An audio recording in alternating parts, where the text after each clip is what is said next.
Hello all! Today we're going to do an unboxing of Silent Victory, US Submarines in the Pacific, 1941 to 1945. This is from GMT Games. This is a second printing, and it's from game designer Gregory M. Smith, who is known for his solo games, which I kind of call charty games, which this is a kind of an extension or an adaptation to the Pacific of The Hunters, which dealt with German U-boats at war 1939 to 1943. And then I think there is a sequel to this that deals with the years after 1943. I think it might be called The Hunted, but it follows the German U-boat commander.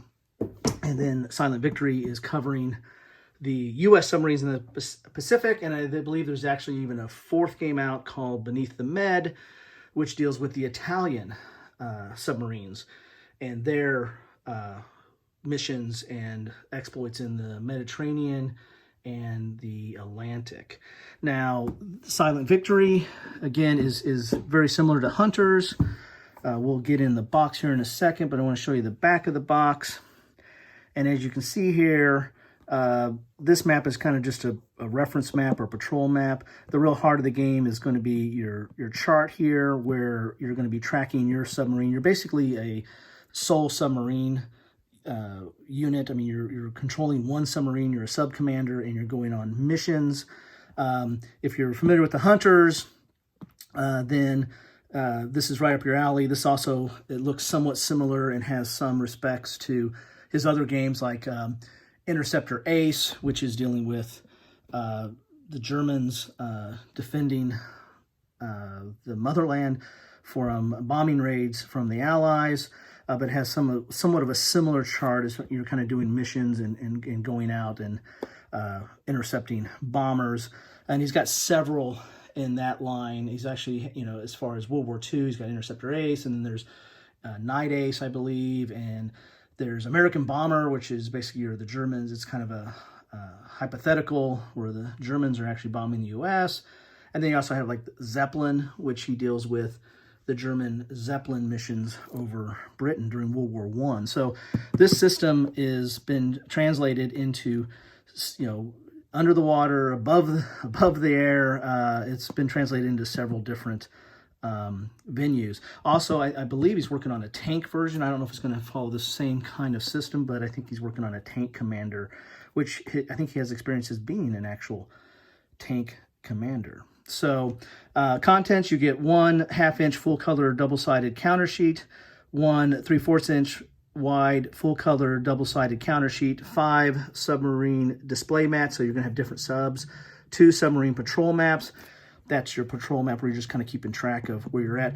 My version of Hunters, which might have been one of the first printings or early printings, doesn't have this map. I think it might have paper or something in there. But so this is nice to have a little reference map there. It's a war game. You got to have a map, right? 5 player aids, submarine patrol log sheet where you're going to keep track of your missions, submarine combat mat, 8 captain cards, 3 6-sided, 2 10-sided dice, and 1 20-sided dice, and boxed game. So, box and a lid. Let's get in the box here and see what we got.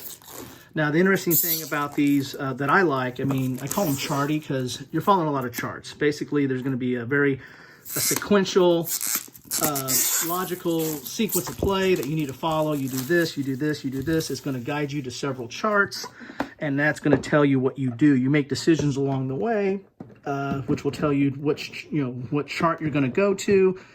In that respect, it's very charty, but it's also kind of reminiscent of very sturdy box there, good quality GMT box.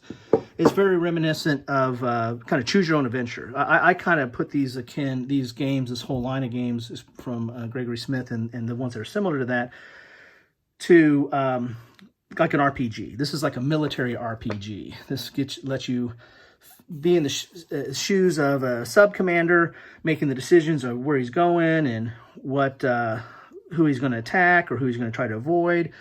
And making those kind of decisions and see what happens, and you keep track of it. So you kind of have a log sheet that keeps track of your progression and what you've done over time. And you get, I don't know if you actually get experience points, but you get medals and awards. And you can, this actually has a display that you can actually, pin the medals on your uniform.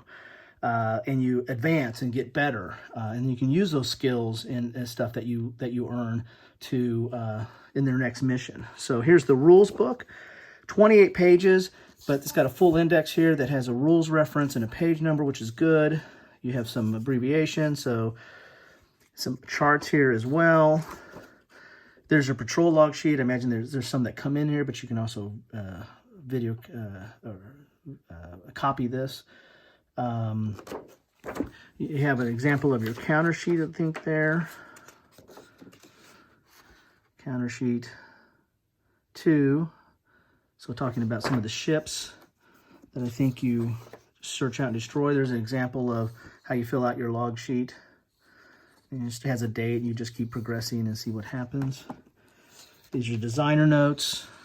So these are, looks like these are optional rules on page 22. So it looks like really only 21 pages, there's multiplayer, so really only 21 pages of rules. That seems like a lot, but this is laid out. I mean, again, it's kind of an RPG, so it's basically laying out each of the different steps and the different, unique rules that you're going to encounter over time. The basic gameplay is really not that complex. Again, you're just, once you get that sequence down and follow the charts that you're supposed to follow, you're just going to the chart, rolling dice, marking down what happened, then see what chart it goes to next, and rinse and repeat. But then you have a lot of these special rules that are dealing with special circumstances that come up over time. It looks relatively it's full color. It looks somewhat dense, but I wouldn't get too scared of this. It's not. It looks more complex than it is. Again, once you kind of get down that sequence of play, this is not that challenging. There's your sequence of play. In fact, once you get down that sequence of play, I imagine you're probably not going to be referring to the rule book very much. You're really going to be referring to the charts more. So you're going to have your submarine, and then you've got like torpedoes, how you arm. So in that respect, it's kind of reminiscent of kind of the DVG games, Warfighter, and the their air games, Phantom Leader, like the Leader series, because you're going to arm out your submarine. You're going to pick what's torpedoes, and torpedoes are different. The different types can be detected or avoided. Like you have steam here. Can't remember what the other type is right offhand. Because you have different types of torpedoes. You have your aft tubes, your forward tubes. You have deck guns, so you can surface and use your deck guns. So you're going to have ammo for that. Anti-aircraft, you have ammo for that. Your decoys, you're going to take hull damage or flooding damage. If you get too much hull damage, you're sunk. If you get too much flooding, you're going to have to surface. And you might not want to surface, especially if you're around a lot of destroyers. You have your awards, and then your events. There's some events and unit awards up here. So this is basically your display, how you for your ship, of how you keep track of different things on it. Again, there's lots of counters. Here's some of your medals and rewards. Crew quality, your crew quality. Your crew is going to go up in quality as you get more experience and you get different skill level. Of course, I think they can get knocked off as well. Your damage markers. So a lot of stuff is just really markers for your sub. Then you're also going to have ships out there. Here's some of the ship out. Look at that, right to the ships. The Yamato, look at that. So you have different warships. There's battleship, carrier ships, and these are going to be your targets that you're going after. And of course, they might be targeting you as well. So here's your counter sheets we got here. So that's a partial counter sheet, and then this is your other counter sheets. So not a lot of counters. I mean, these are mainly markers for the game. Here's KIA, here's light wound, serious wound for your crew and what have you. Your medals. So that's your counters. Here are your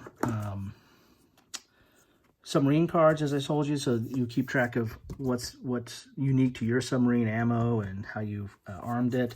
And then you have your different missions here. Try to get that up a little bit here. So China Sea, Midway, Philippines, Solomon Islands, Marianas, Empire, Marshalls, Java Sea, Indochina.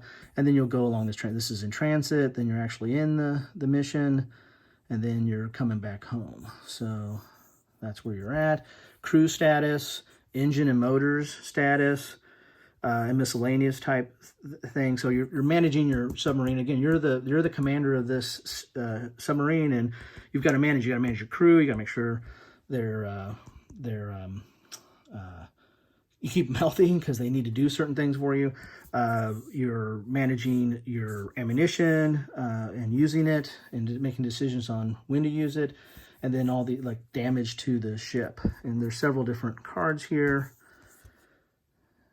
And it tells you the availability. This is available April 1942. This one right here is available December 1941. So you've got several different, and they're double-sided, so you get several different submarines to choose from. These are all the charts. As I said, this is a charty game. This is very chart-driven. You're going to be going from chart to chart, telling you where your patrol is, what your encounters are, what kind of combat you're going to have. Let's try to get some of these out here. I'm just going to rip it. It's an unboxing, right? We can rip it. So you got your different charts. There's your encounter chart there. Your torpedo deck gunfire, escort detection, attack time. So all different sub-damage chart. So for your batteries or electrical motor. So there's all kinds of different, and here's your repair chart. So there's all kinds of charts here. Here's the targets you're going to have. So you roll for the targets and figure out who you're going for. There's several different types of target, and depending on your mission is going to tell you which chart to look on for your targets. Your patrol assignment and random events. Submarine Combat mat. So this is where you'll actually do your combat and figure out, close, medium, long range. Where's the target at?